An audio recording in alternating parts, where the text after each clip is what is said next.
Next हम बात करते हैं भारत के अंदर फूड सिक्योरिटी। भारत के अंदर फूड सिक्योरिटी जो आती है वो किसकी वजह से आती है? ग्रीन रेवोल्यूशन की वजह से। ठीक है, जो कि late 1960s and early 1970s में जो प्रोग्राम लॉन्च करा गया। ठीक है, तो इसकी वजह से country has avoided famine even during adverse weather conditions. India self sufficient बन गया फूड ग्रेन्स के मामले में during the last 30 years because of a variety of crops जो कि पूरे कंट्री में ग्रो करे गए। और ग्रीन रेवोल्यूशन की एक सबसे यूनिक बात क्या है? कौन से मतलब टेक्नोलॉजी की मदद से कौन से वैरायटी के क्रॉप्स आए थे यहाँ पर? High yielding variety seeds. ये ट्रेडिशनल क्रॉप से अलग कैसे होते हैं?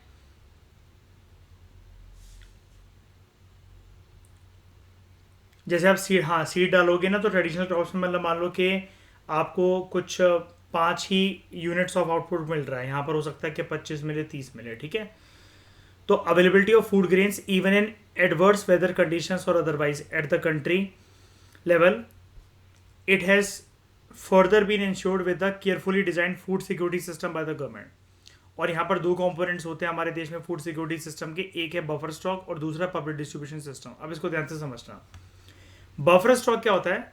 It is the stock of food grains, मतलब हमें पाइल करके रखना है, स्टॉक पाइलिंग करनी है फूड ग्रेन्स की। लेकिन किसकी? मेजरली वीट और राइस की, क्योंकि सरकार ने प्रमोट भी इसी को करा था ना ज़्यादातर। तो ग्रीन रेवोल्यूशन से ज़्यादातर क्या इसी को ही करा था। अब होता क्या है, ये प्रोसीजर क्या होता है? Food corporation of India FCI, इसके पास अनाज होता है, इसके पास ये क्रॉप्स होते हैं। गवर्नमेंट FCI से प्रोक्योर करती है अनाज। पूरा प्रोसीजर समझाता हूं। FCI क्या करता है?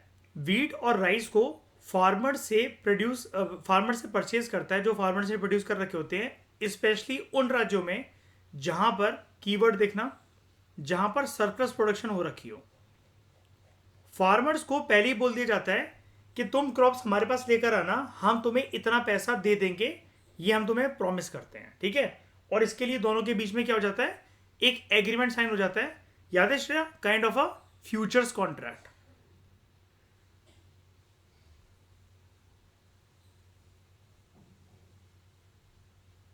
आपका यहां पर पहले से डीलिंग हो जाती है ना फ्यूचर्स के कॉन्ट्रैक्ट में, कि मान लो कि मैंने मयूर आपको ये बोला कि देखो मैं गोल्ड तुमसे ना दिसंबर के महीने में तो इतने का ले लूंगा। अब वो बढ़े चाहे गिरे, मेरा कोई मतलब नहीं, आपका और मेरा तो फ्यूचर्स का कॉन्ट्रैक्ट हो रखा है ना? आज ही मैं ये इस रेट को मैं मतलब बोल रहा हूँ कि इतने इतने रेट पे मैं आपसे खरीद लूंगा, है ना? तो farmers are paid a pre announce price for the crops and this is called the MSP, minimum support price. 2018 में यूपीएससी ने क्वेश्चन पूछा था MSP के ऊपर कि MSP कौन कौन से क्रॉप्स पे दिया जाता है। 7 ऑप्शंस थे, उनकी पेयरिंग बना बनाकर, ऑब्वियस की बातें होते तो 4 ही ऑप्शन है, 7 स्टेटमेंट्स थी, उनके अंदर ये सारे क्रॉप्स दे रखे थे और पेयरिंग बनाकर 4 ऑप्शंस में उसको कन्वर्ट करा गया था। तो ये 2018 में प्रीलिम्स के अंदर क्वेश्चन पूछा था यूपीएससी ने MSP के ऊपर। MSP को डिक्लेयर कौन करता है? MSP is declared by the government every year before the sowing season. मतलब देख रहे हो, हार्वेस्टिंग से पहले नहीं, सोइंग से पहले ही हो जाता है, ताकि फार्मर्स को एक इंसेंटिव दिया जा सके for raising the production of these crops, है ना? कि चलो कोई कोई हमसे नहीं खरीदेगा, सरकार तो हमसे खरीद ही लेगी। लेकिन फार्मर्स क्या यहाँ पर मजबूर है क्या कि उनको सरकार को बेचना ही बेचना है क्रॉप्स? अगर उनको अच्छे रेट मिल रहे हो तो वो मंडी में भी बेच सकते हैं ना। MSP लेकिन क्या है इनके लिए? एक प्रकार का इंश्योरेंस हो जाता है। इंश्योरेंस क्या? कि जब कोई भी नहीं खरीदेगा तो इतने इतने प्राइस पर, इतने इतने अमाउंट पर सरकार तो हमसे खरीद ही लेगी, है ना? अब ये जो फार्मर से डायरेक्टली फूड ग्रेन्स परचेज करे, किसने करे? FCI ने, फूड कॉर्पोरेशन ऑफ इंडिया ने। FCI से किसने परचेज करे, प्रोक्योर करे? सॉरी, परचेज नहीं, प्रोक्योर किसने लिए? गवर्नमेंट ने। वो अलग बात है कि FCI रेगुलेट करता है इनको, लेकिन सरकार बोलती है जब हम कहेंगे तब तो हमें इसको मतलब रिलीज करना पड़ेगा। The purchase food grains are stored in granaries. और ये बफर स्टॉक क्यों क्रिएट करा जाता है सरकार के द्वारा? This is done to distribute food grains in the deficit areas and among the poorer state of the society at a price lower than the market price. इसको बोला जाता है इशू प्राइस। क्या बोला जाता है? Issue price. यानी कि जिसको हम कहते हैं कि सब्सिडी मिल रही है इस चीज़ पर, मार्केट प्राइस से जो चीज कम पर मिले आपको सरकार की सपोर्ट की वजह से, उसको बोला जाता है issue price. And this also helps resolve the problem of shortage of food during adverse weather conditions और during the periods of calamity. पड़ा हुआ है क्योंकि ये फूड. और यहाँ पर जो बात चल रही थी कि उन राज्यों के अंदर, जैसा कि मैं आपको प्रीवियस लेक्चर के अंदर भी बता रहा था, कुछ राज्यों के अंदर डेफिनेटली एफसीआई ने तो उन्हीं राज्यों को टारगेट करा है जहाँ पर सरप्लस प्रोडक्शन हो सकती है. बहुत सारे राज्य लेकिन ऐसे भी होते हैं मोर देन 50% जहाँ पर सरप्लस प्रोडक्शन नहीं हो पा रही है ना. वहां पर फूड ग्रेन्स ऐसे राज्यों से उठाकर उन राज्यों में बेचे जाएंगे, रिलीज करे जाएंगे. दूसरी चीज होती है बफर स्टॉक, हमने पढ़ लिया, फूड सिक्योरिटी सिस्टम का एक कंपोनेंट. दूसरा है पब्लिक डिस्ट्रीब्यूशन सिस्टम, पीडीएस. जो फूड प्रोक्योर करा जाता है एफसीआई के द्वारा, it is distributed through government regulated ration shops among the poorer section of the society, और इसको हम लोग कहते हैं PDS, public distribution system. Ration shops बड़ी सारी लोकेलिटीज में, विलेजेस में, टाउन्स में, सिटीज में होती है. And there are about 5.5 lakh ration shops all over the country. Ration shops को हम लोग फेयर प्राइस शॉप्स भी कहते हैं, जैसे कि मैं आपको इंट्रोडक्शन में बता रहा था, एफपीएस. ठीक है. They keep stock of food grains, sugar, kerosene for cooking. ठीक है. और केरोसिन ऑयल क्या होता है? ऑब्वियसली बात है किसके लिए यूज होगा ये? As a fuel. ठीक है. These items are sold to people at a price lower than the market price. तो आप इस ऐसे प्राइस को भी क्या कह सकते हो? सब्सिडाइज प्राइस के अलावा क्या कह सकते हो? आपने नई टर्म क्या सीखी आज? Issue price. ठीक है. कोई भी जो फैमिली है जिसके पास राशन कार्ड हो, they can buy a stipulated amount of these items. Example 35 kg of grains, 5 litre of kerosene, 5 kg of sugar etcetera every month from the nearby ration shop. ये नहीं कि रोज पहुंच जाओ. तो there are 3 kinds of ration cards. एक होता है Antyodaya card for the poorest of the poor, एक होता है BPL card for those below poverty line, एक होता है APL card for all others. ठीक है. ये चीज मैंने आपको पढ़ाई थी पॉवर्टी वाले चैप्टर में नितिन सिंघानिया से. ठीक है, याद होगा आप लोगों को.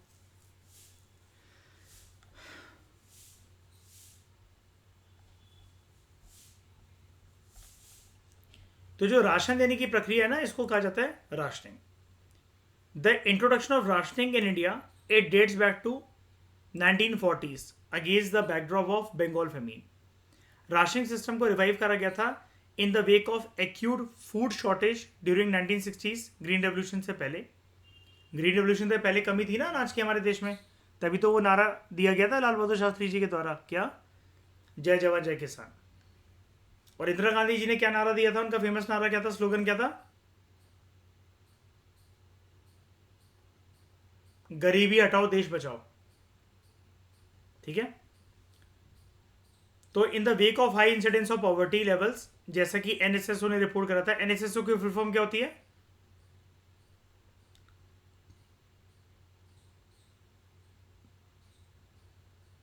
नेशनल सैंपल सर्वे ऑर्गेनाइजेशन या फिर नेशनल सैंपल सर्वे ऑफिस. तो in the mid 1970s 3 important food intervention programmes जो थे वो इंट्रोड्यूस करे गए. एक था PDS, public distribution system for food grains, in existence earlier but strengthen thereafter, यानी कि पहले से चल रहा था और स्ट्रेंथन हो गया. उसके बाद ICDS, integrated child development services, it was introduce in 1975 experimental basis पर. फिर फूड फॉर वर्क प्रोग्राम एफएफडब्ल्यू, इसको इंट्रोड्यूस करा गया था 1977 टू 78 में. यानी कि किसके द्वारा? अगर 77 की बात चल रही तो 77 टू 78 कांग्रेस की जनता पार्टी, कांग्रेस की जनता पार्टी, जनता पार्टी. 75 की बात चल रही है यहां पर कौन? कांग्रेस. इमरजेंसी के टाइम पर है ना. तो over the years several new programmes have been launched and some have been restructured with the growing experience of administering the programs. ठीक है. तो at present there are several poverty alleviation programs also rural areas में, जिनके अंदर एक food भी एक component है कि ये फूड भी मतलब दिया जाना चाहिए, सुनिश्चित करा जाना चाहिए. तो some of the programs such as public distribution system, midday meal schemes, they are exclusively food security programs. Most of the poverty alleviation programs जो हैं ये भी मदद करते हैं फूड सिक्योरिटी को एनहेंस करने में. अभी हम प्रीवियस लेक्चर में एक लाइन देख रहे थे ना कि पॉवर्टी एलिवेशन जब तक ना हो तब तक फूड सिक्योरिटी इंश्योर नहीं हो सकती है। Employment programmes directly contribute to food security by increasing the income of the poor. ठीक है, इनकम बढ़ेगी तो वो अफोर्ड कर पाएंगे अनाज को, और जिसकी वजह से फिर वो फूड सिक्योरिटी को इंश्योर कर सकते हैं।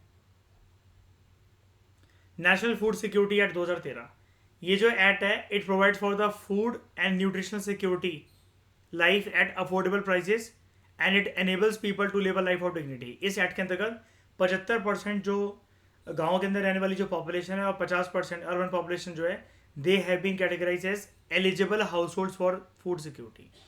तो करंट स्टेटस क्या है पब्लिक डिस्ट्रीब्यूशन सिस्टम का? पब्लिक डिस्ट्रीब्यूशन सिस्टम सबसे इंपॉर्टेंट स्टेप था जो कि गवर्नमेंट के द्वारा लिया गया। शुरू में द कवरेज ऑफ, शुरू से ही मतलब the coverage of public distribution system was universal with no distinction between the poor and the non poor. बाद में policy related to public distribution system it has been revised to make it more efficient and targeted.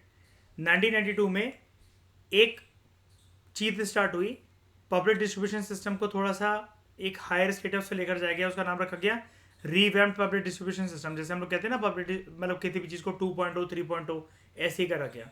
तो it was introduced in 1700 blocks in the country. Target क्या था? Target was to provide benefits of PDS to remote and backward areas. June 1997 से एक और attempt दिया गया, अब 3.0 launch करा गया इसका, targeted public distribution system. It was introduce to adopt the principle of targeting the poor in all areas. तो ऐसा पहली बार हुआ that a differential price policy was adopted for poor and non poor. Further in 2000 two special schemes were launched, Antyodaya Anna Yojana और Annapurna scheme with special target groups of poorest of the poor. ठीक है, अंत्योदय किसे कहते हैं? Poorest of the poor. किसने दी थी ये term? कौन यूज करता था ये term?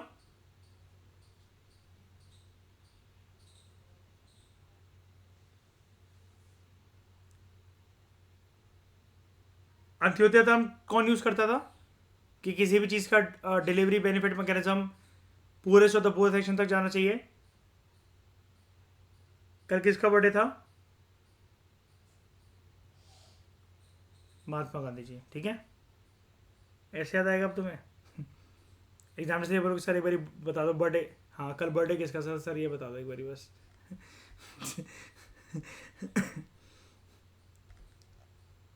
and indigent senior citizens respectively. The functioning of these two schemes was linked with the existing network of PDS। यानी कि ऐसा नहीं है कि पब्लिक डिस्ट्रीब्यूशन सिस्टम से अलग हैं ये स्कीम्स, रिवैम्प्ड वाला और टारगेटेड वाला दोनों के दोनों पब्लिक डिस्ट्रीब्यूशन सिस्टम का ही पार्ट है। ठीक है,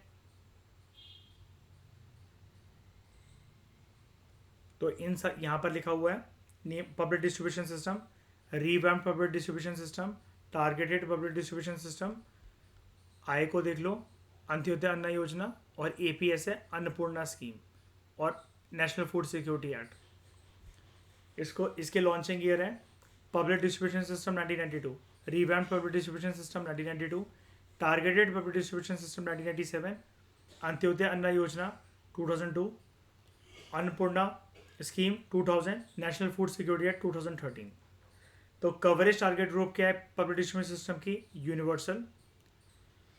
इशू प्राइस जान रहे हो, मतलब वीट कितने में मिलेगा? ठीक है, पर केजी वीट मिलेगा 2 रुपये, राइस 2.89। ठीक है, under revamped public distribution system ये लॉन्च करा गया बैकवर्ड ब्लॉक्स में। ठीक है, मतलब अब ये यूनिवर्सल नहीं था, ताकि जिसको बेनिफिट मिल रहे हैं उस तक पहुंचे प्रॉपर तरीके से, फालतू लोगों को ना मिले कि जिनको नहीं भी चाहिए वो भी बेनिफिट लिए जा रहे हैं।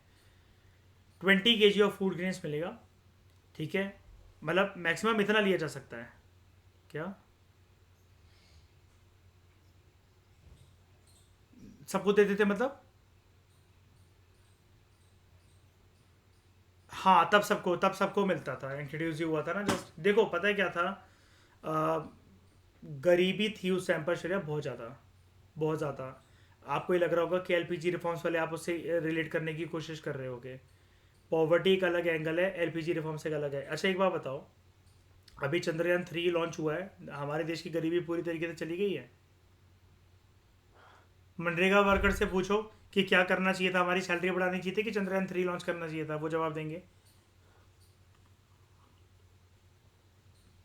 मैं ये नहीं कह रहा कि साइंस एंड टेक्नोलॉजी मतलब वो बेकार है, मिशन लॉन्च नहीं करने चाहिए, वो तो ज़रूरी है ही, सब कुछ चीज़ें साथ में लेकर चलना ज़रूरी होती हैं, लेकिन सबको दिया जाता था इस टाइम पर। बाद में देख रहे हो ना, रिसोर्स वेस्टेज है एक तो, टारगेटेड बेनिफिशियरी हो सकता है शो ना हो पाए। अब देख रहे हो थोड़ा सा नैरो करा जाएगा इसको, बैकवर्ड ब्लॉक 20 किलो अनाज। अब यहाँ पर देख रहे हो कोई वॉल्यूम भी नहीं थी, यहाँ पर फिर क्या चलती थी, धांधलेबाजी बहुत चलती थी।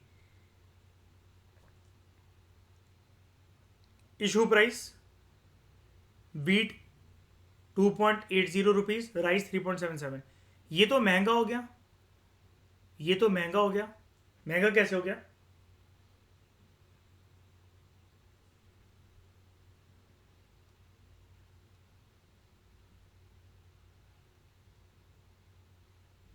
इन्फ्लेशन। और इन्फ्लेशन यहां पर किसकी वजह से हो रही है? किसके मिसमैच की वजह से? डिमांड और सप्लाई। हाँ, वहां पर ऐसा कुछ भी नहीं था। अभी देखो यहाँ पर बाढ़ते ही चल रहे हैं, बाढ़ते ही चल रहे हैं, तो एक बार डिमांड सप्लाई के बीच में मिसमैनेज हो गया। अगला ट्राई, अगला जब सेम ईयर में जब ये रिवैम्प लॉन्च करा गया, महंगी हो गई ये, देख रहे हो 2.34 से।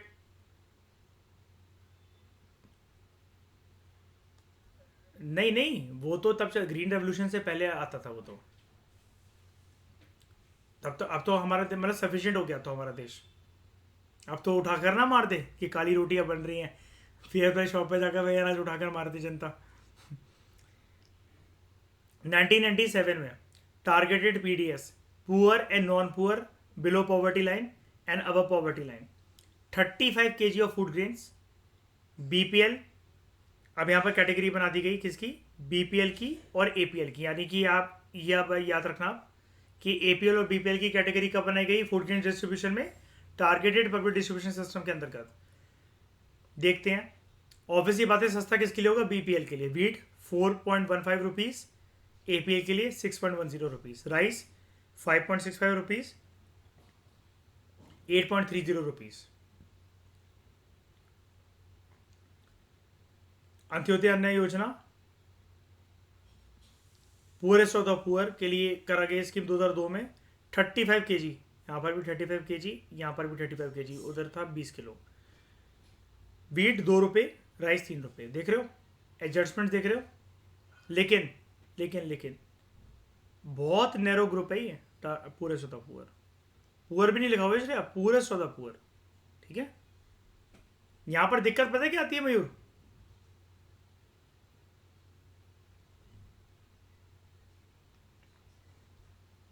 देखो, सरकार ने तो ये ओपन नहीं बोल रखा कि आप हमारे पास आओ और हमसे ये फायदे ले जाओ।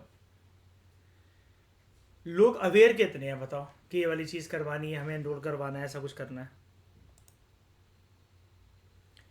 आपको पता है ना, बीइंग अ यूथ आपको सरकार से लोन मिल सकता है अपना स्टार्टअप वगैरह कुछ चलाने के लिए। पता है ये वाली बात, हम पढ़ते भी रहते हैं इसको। मुझे एक बात बताओ, अभी मैं अगर 11 बजे घर से निकल जाऊं तो मुझे जाना कहाँ है? कोई बता सकता है आप में से? नहीं नहीं, ये लेने के लिए इसकी कह रहा आपकी मर्जी, रोड पे फिरूंगा। स्कीम दे दो कोई। बताओ शेर, सही बात है कि नहीं है? हम लोग खुद अवेयर नहीं है। अगर मैं आपसे बोलूं कि हमें अगर ऐसी कोई स्कीम चाहिए, कुछ भी करना है, खुद अवेयर नहीं है।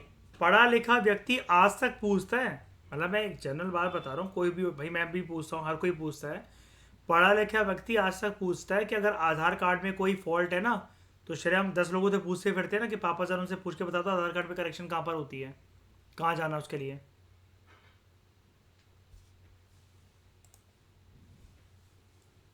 तो इंडिजेंट सीनियर सिटीजन्स, इसके लिए ये करा गया एपीएस, यानी कि Annapurna scheme. 10 kg of food grains free में। मयूर, ये वर्ड दिखाने की देरी होती है बस, ठीक है, इंडिया में क्यों श्रेया? फ्री।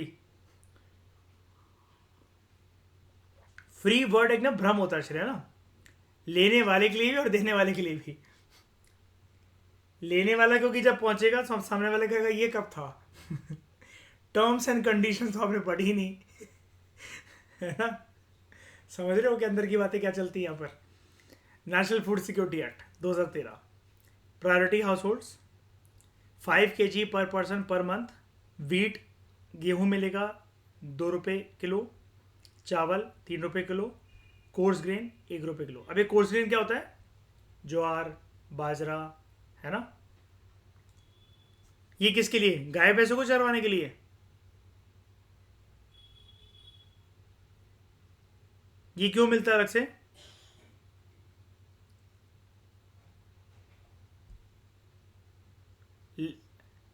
अरे लेना है लो, नहीं लेना मतलब वो तो बस एक कीमत है। कई लोगों को, कई लोग, पता है क्यों? देखो, मैं नहीं, मैं बात तो सुनो। ग्रीन रेवोल्यूशन के बाद श्रेया क्या हुआ था? व्हीट और राइस का ही बफर स्टॉक था, समझ गए। आने वाले सालों में इस टाइम तक ना सरकार ऑल्टरनेटिवली, मतलब without referring to green revolution, अलग से फोकस कर रही थी इन सारे ज्वार, बाजरा, मक्का, इन सब पर। इनका भी बफर स्टॉक पाइल अप हो गया। तो अब सरकार को क्या लगा, मैंने आपको क्या बताया था, रिसेंट डिकेड में, प्रीवियस डिकेड में सरकार को एक चीज़ रियलाइज हुई थी कि देख लो, ये एक सेकेंड, 2013 सरकार को एक चीज़ बहुत अच्छे से रियलाइज हुई थी, फूड के टर्म्स में, न्यूट्रिशन के टर्म्स में लोगों के अंदर डाइवर्सिटी ऑफ न्यूट्रिशन स्टेटस आना चाहिए। हम्म। क्यों? हिंदुस्तान का आदमी, देख लो, खुद देख लो, हिंदुस्तान का आदमी कब से खा रहा है ये चावल गेहूं, चावल गेहूं, चावल गेहूं। क्या हो जाएगा इससे? सॉरी। क्या हो जाएगा इससे? वो जो कह रहा हूँ, खुद देख लो ना आप लोग इसे। ये देखो कब से wheat rice, wheat rice, wheat rice, wheat rice ये चल रहा है। बाकी पोषण नहीं मिल पाता है। इसलिए कहते हैं स्टेपल डाइट जैसी चीज आपको मेंटेन नहीं रखनी चाहिए। रोटी और चावल के अलावा, जैसे बात करें अगर सिर्फ रोटी की, रोटी भी आपको अलग अलग अनाजों की खानी चाहिए। तभी तो आजकल एक नई नौटंकी चली है ना, ये श्रेया सुना होगा, मल्टीग्रेन आटा, है ना। इनका मतलब ही खत्म कर दो, ज्वार की रोटी, बाजरे की रोटी, है ना। मल्टीग्रेन, मल्टीग्रेन आटा, सतनाजा होगा उसके अंदर। और वो सतनाजा पता है कौन सा होता है? आप जैसे राशन की दुकान में कभी भी मयूर गए होगे तो, या सुना होगा आप में से किसी ने, सतनाजा जो मिलता है आटा चक्की पे या कहीं पर भी, वो ना दाने लोग लेते हैं 20 रुपए 10 रुपए का, कबूतरों को फीड करने के लिए। सतनाजा कबूतरों को खिलाने के लिए यूज होता है, पोल्ट्री फार्म्स में यूज होता है, मुर्गी वगैरह को फीड करने के लिए। अब वही चीज है, लेकिन इंसान के लिए बहुत इंपॉर्टेंट है।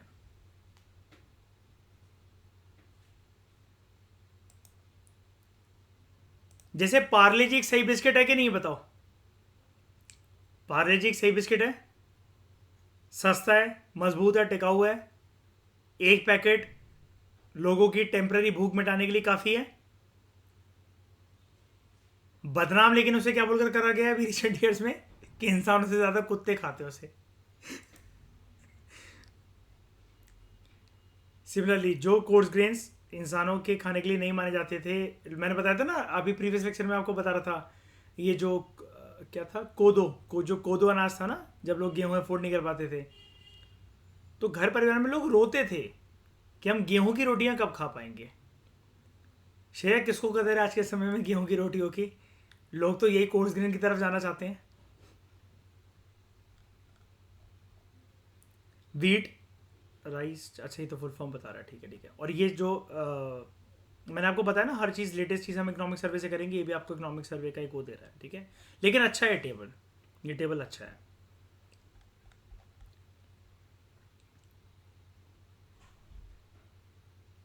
तो पब्लिक डिस्ट्रीब्यूशन सिस्टम जो है, it has prove to be the most effective instrument of government policy over the years in stabilising prices and food को अवेलेबल बनाना to customers at affordable prices, ठीक है, कंज्यूमर्स। अब इसकी वजह से जो वाइड स्प्रेड लेवल पर जो हमारे देश में भुखमरी थी, जो अकाल जो फैला हुआ था अलग अलग देश के राज्यों में, फूड वहाँ पर सप्लाई होने लगा। डिमांड और सप्लाई का मिसमैनेज जो था वो बैलेंस आउट हो गया।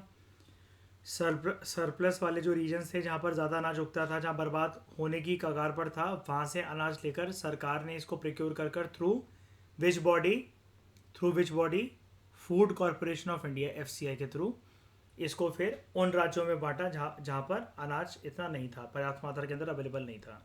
तो in addition prices have been revised, they have been under revision in favour of the poor households in general. जैसा कि आप यहाँ पर देख रहे हो, यहाँ पर तो बहुत ही अच्छे से प्राइस रिवाइज हुए हैं अंत्योदय अन्न योजना में, पूरे सौ पुअर के लिए 2 रुपये 3 रुपये, है ना। मतलब इन्फ्लेशन के हिसाब से सरकार एक तरीके से अगर इनको बियर कर रही है तो श्रेय वो लॉस में है ना, है कि नहीं निर्भर, लॉस में है कि नहीं।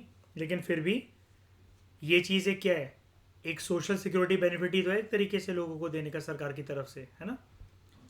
तो the system including the minimum support price and procurement, it has contributed to an increase in food grain production and it provided income security to farmers in certain regions also हमारे देश में।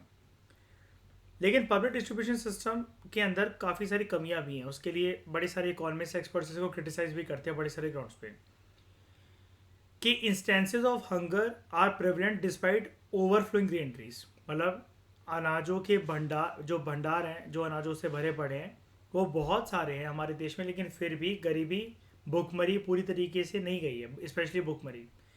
जो food corporation of India के जो godowns हैं, they are overflowing with grains with some rotting away and some being eaten by rats. ऐसा देखा गया है जब सरप्राइज इंस्पेक्शन हुई है, यानी कि टाइम पर रिलीज नहीं करता एफसीआई, इसके ऊपर ये ब्लेम है। अब ये जो ग्राफ है ये शो करता है difference in the food grain stock in the central pool and its stocking norms. Actual stock इतना है, बफर नॉर्म इतना है। मतलब देखो एक्चुअल स्टॉक कितना है तो फिर निकालो भी इतना ना, इस लेवल तक जाकर पड़े पड़े वो अनाज खराब कर देते हैं।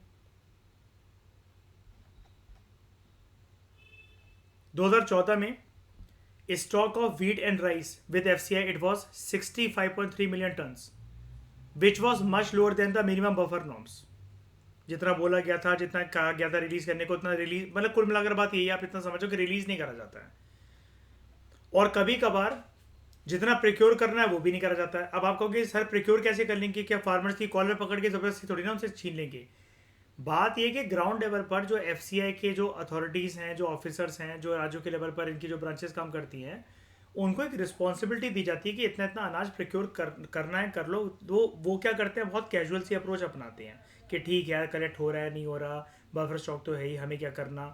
अब वो क्या होते हैं, सरकारी अधिकारी हैं तो वो फ्री के पैसे उसमें खाते रहते हैं। मतलब ये क्रिटिसिज्म है उनके, जो कि ब्लेम रखते हैं एफसीआई की वर्किंग के ऊपर, जनरली ये ब्लेम मतलब लगाए जाते हैं। However, these remained consistently higher than the buffer norms.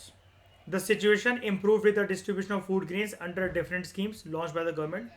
तो there is a general consensus, there is a general agreement कि अगर बफर स्टॉक फूड ग्रेन्स का हमारे देश में ज़्यादा होगा तो it is very undesirable and can be wasteful also. जैसा कि एफसीआई के गोडाउन में हो रहा है कि कीड़े मकोड़े चूहे और ये सब खा रहे हैं इसको, ठीक है, अनाजों को। Storage of massive food stocks has been responsible for high carrying cost also, transportation cost वगैरह, मेंटेनेंस कॉस्ट। फिर बहुत सारे अनाजों को फिर कोल्ड स्टोरेज फॉर्म्स के अंदर भी रखना पड़ेगा, है ना, ताकि वो सील ना जाए, ख़राब ना हो जाए, ठीक है। In addition to wastage and deterioration in grain quality, freezing of MSP for a few years should be considered seriously. Minimum support price को जो है कुछ सालों के लिए फ्रीज कर दो कि इतना ही मिलेगा, हर साल फ्रेश अनाउंसमेंट मत करो, ये राइटर बोल रहा है।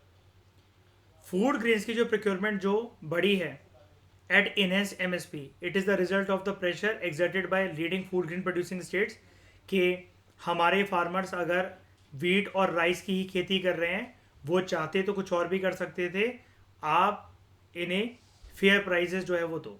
तो ये जो डिमांड है बड़े सारे किसानों की तरफ से आई है अलग अलग राज्यों में, पंजाब, हरियाणा एंड आंध्र प्रदेश। मोरओवर, अब क्योंकि जो प्रोक्योरमेंट है it is concentrated in a few prosperous regions like Punjab, Haryana, western UP, Andhra Pradesh, West Bengal के अंदर, तो mainly 2 crops, wheat and rice, ठीक है। इसके regarding there is a increase in MSP, जिसकी वजह से जो फार्मर्स हैं, जहाँ पर जिन राज्यों में चावल नहीं भी उगाना होता है तो उनको ये पता होता है, मैंने आपको बताया था ना, जैसे एमपी क्या सही जगह है चावल उगाने के लिए, कुणाल भी उस दिन बता रहा था ना कि चौसठ योगिनी के पास कई लोग उगाते हैं, वैसे चावल उगते हैं क्या? सही जगह नहीं है, वहां पर क्या हो जाएगा, ग्राउंड वाटर को बहुत ज़्यादा हानि पहुंच सकती है, ठीक है, नुकसान पहुंच सकता है। वो चीज़ ठीक नहीं है, पता है, ग्राउंड वाटर की अप्रोच को हम लोग कैजुअल नहीं ले सकते, इतना तो आपको पता है ना। रिप्लेनिशमेंट उसकी बहुत दिक्कत वाली बात है। अब क्या पाइपें लगा लगा के भरेंगे, एक्स्ट्रा पानी कहाँ से आएगा?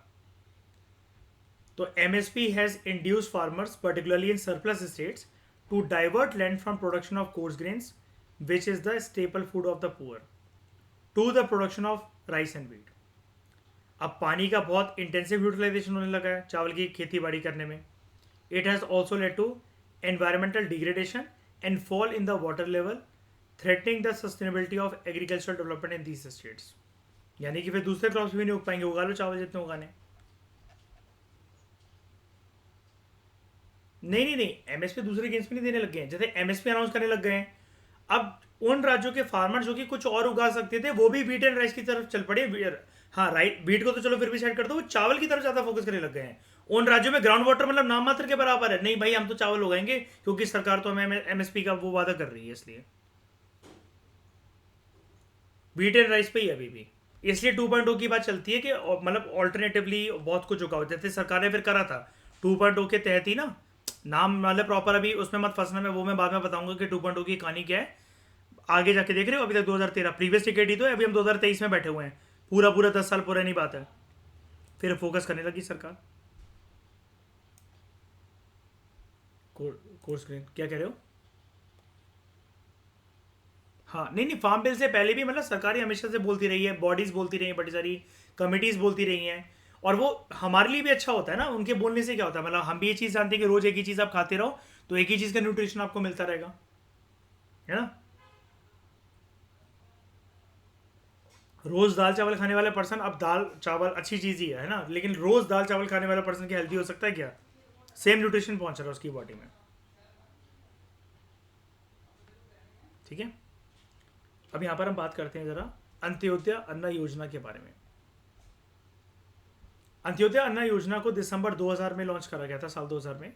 इस स्कीम के अंतर्गत 1 crore of the poorest among the BPL families, यानी कि पुअरेस्ट ऑफ द पुअर, यहाँ पर आप देख लो मैंने आपको दिखा भी था, पुअरेस्ट ऑफ द पुअर, ठीक है। ये जो फैमिलीज हैं they are covered under the targeted public distribution system, they were identified.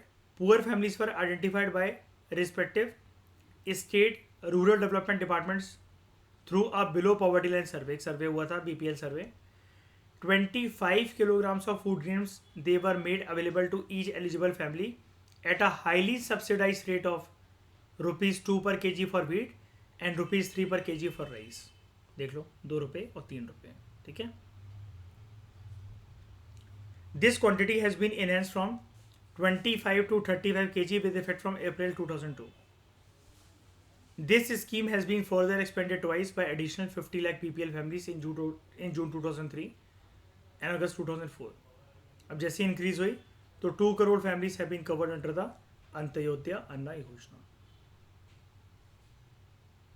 Subsidy क्या होती है? It is a payment that a government makes to a producer to supplement the market price of a commodity. Subsidies can keep consumer prices low while maintaining higher income for domestic producers।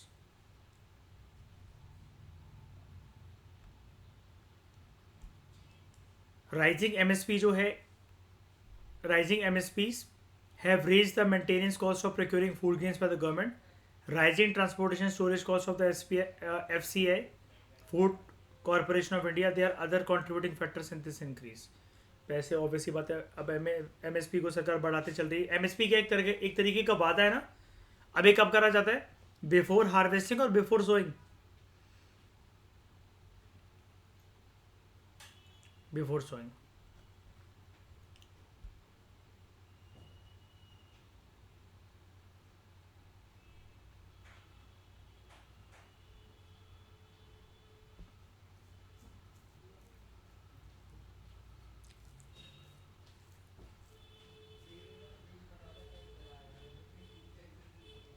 अभी NSSO की report है, ये आपकी किसी काम की नहीं है, इसको छोड़ दो। अब जो पब्लिक डिस्ट्रीब्यूशन सिस्टम वाले जो डीलर्स हैं, they are sometimes found resorting to malpractices like diverting the grains to open market to get better margin, selling poor quality grains ration shop पे, और irregular opening of the shops. जैसे क्या होता है, महीने में एक ही बार खुलेगी और इतने इतने दिन के लिए खुलेगी और इतना ही इतना अनाज मिलेगा। लेकिन it is common to find that ration shops regularly have unsold stocks of poor quality grains left. This has prove to be a big problem. जब राशन शॉप जो है वो इन अनाज को बेच नहीं पाती जो कि उनके पास पड़े हुए, अब massive stock of food grains pile up with FCI। Recent years में देखा गया है there is another factor that has led to the decline of public distribution system. पहले क्या होता था, हर एक जो परिवार है, चाहे वो गरीब है या फिर नहीं है वो गरीब, it had a ration card with fix quota of items such as rice, wheat, sugar, etc. These were sold at same low price to every family. तीन तरह के कार्ड जो हैं and the range of prices that you see, ये exist नहीं करते थे पहले। बड़ी सारी large number of families they could buy food grains from the ration shops subject to fix quota, कि इतना इतना उनको मतलब जो है वो मिलेगा। लेकिन फिर उसके बाद आपने देखा प्रॉपर तरीके से ये चीज़ इंप्लीमेंट हुई, revamped public distribution system, targeted public distribution system, जिसमें वॉल्यूम ऑफ ग्रेन भी बताया गया, टारगेट ग्रुप भी बताया गया और रेट भी बताया गया। ये बात कर रहे राइट आपसे, ठीक है। और इन सब चीज़ों के लूप होल्स को कवर करने के लिए क्या हुआ है, सारी चीज़ें डिजिटलाइज हो गई हैं,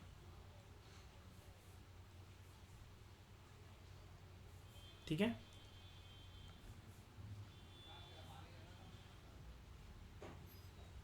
role of cooperatives in food security. Cooperatives भी एक इंपॉर्टेंट रोल निभा रहे हैं फूड सिक्योरिटी को इंश्योर करने में। जैसे आप अमूल को कह सकते हैं कोऑपरेटिव मूवमेंट, एक कोऑपरेटिव सोसाइटी, बिल्कुल। तो कोऑपरेटिव सोसाइटी जो है they set up shops to sell low price goods to poor people. For example, out of all the fair price shops running in Tamil Nadu, around 94% are being run by the cooperatives. अब cooperatives कौन होते हैं? कोई भी हो सकता है, आप और मैं भी हो सकते हैं। कोऑपरेटिव्स क्या सरकारी बंदे होते हैं क्या? कोई नौकरी करते हैं क्या? सैलरी मिलती है क्या सरकार से इनको? नहीं ना। It is a concept like SHG ना, सेल्फ हेल्प ग्रुप। कुछ लोग साथ में आए हैं अपने रिसोर्सेज वगैरह को लेकर, उन्होंने एग्री करा कि चलो मिलकर हम लोग ये वाला काम करते हैं, इनिशिएटिव चलाते हैं। दिल्ली के अंदर Mother Dairy is making strides in provision of milk and vegetables to the customers at a controlled rate decided by government of India. आपको पता है ना, मदर डेयरी का सिर्फ दूध नहीं आता है, इनके एक अलग अलग बूथ भी होते हैं, जैसे जहाँ पर इनकी सब्जी वगैरह वो आते हैं। चलो आप मदर डेयरी को नहीं जानते हो कि दिल्ली NCR रीजन में, श्रेय आपने उसको सुना होगा, सफल के स्टोर्स होते हैं जहाँ सब्जियाँ वगैरह मिलती हैं, या फिर ये सब कुछ बटर हो गया, घी हो गया, तेल हो गया, ये सब कुछ मिलता है। अब रिसेंटली क्या हुआ है, मयूर आपने देखा है, आशिमा आपने भी देखा होगा, जनकपुरी में आसपास अमूल ने बहुत हैवी इन्वेस्टमेंट करी है। अब इसके सारे बूथ एक जैसे हो गए ऑल ओवर द कंट्री, है ना। रेड रेड कलर का बैनर बड़े स्टैंडर्ड से इसने बना दिए, जैसे कि हम छोटे से किसी एक मतलब बिग बाजार या रिलायंस फ्रेश में घुस रहे हो जैसे, है ना। अब वो एक स्टैंडर्ड उसने बूथ बना दिया पूरा का पूरा प्रॉपर तरीके से। तो Amul is another success story of cooperatives in milk and milk producer from Gujarat. किसने स्टार्ट करा था व्हाइट रेवोल्यूशन?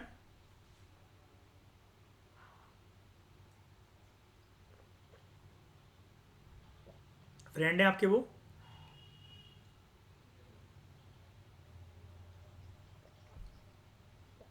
डॉक्टर अंकल होने से फ्रेंड हो जाएंगे? ठीक है यार, आज मैं, आज तुम सो उठे हो, मैं नहीं सताना चाहता तुम्हें, ठीक है। It has brought about white revolution in the country. Maharashtra के अंदर Academy of Development Sciences, it has facilitated network of NGOs for setting up grain banks in different regions. Grain bank क्या होता है? FCI क्या कर रहा है? वो भी तो ग्रेन बैंक की तरह काम कर रहा है ना। तो महाराष्ट्र के जो भी किसान हैं वहाँ पर ऐसा होता है, आपने एक चीज़, वैसे तो ग्रेन बैंक है, लेकिन आपने एक चीज़ देखी होगी कि जैसे टमाटर के रेट बहुत ज़्यादा कम हो जाए, 2 रुपये 3 रुपये, है ना, तो किसान क्या करते हैं, सड़कों पे फेंक देना, गाय भैंसों वगैरह को खिला देना। लेकिन सरकार अगर इसको अच्छे से मैनेज करे तो लोगों की फूड सिक्योरिटी का काम नहीं आ सकता? श्रेय बताना ज़रा। ज़रूरी है उसका हाइक लाना, उसको बचा कर रखा भी तो जा सकता है, लोगों तक पहुंचाया भी तो जा सकता है, गुरुद्वारे वगैरह वालों को बांटा जा सकता है, लंगर भगवान खुलवाए जा सकते हैं, उसके लिए खाना बनाकर 3-4 दिन के अंदर बांटा जा सकता है, कुछ तो मदद होगी।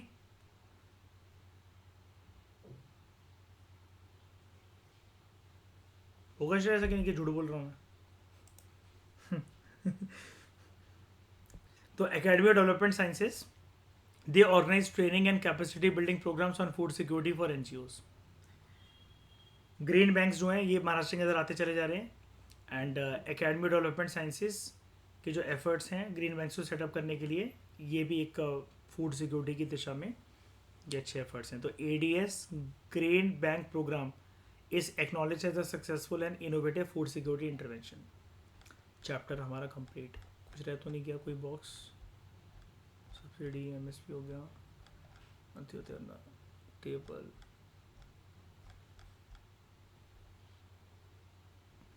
भारत के अंदर फूड ग्रेन्स की प्रोडक्शन मिलियन टन्स में 1960 से 60 से क्यों लिया गया इसको? Since the time of green revolution 2018-19 तक। अगर आप इसको देखो,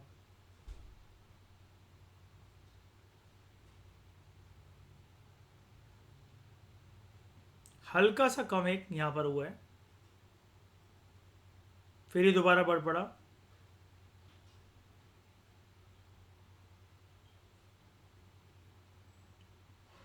फिर ये गिरा, बढ़ा बढ़ा बढ़ा, तब से बढ़ रहा है। ठीक है,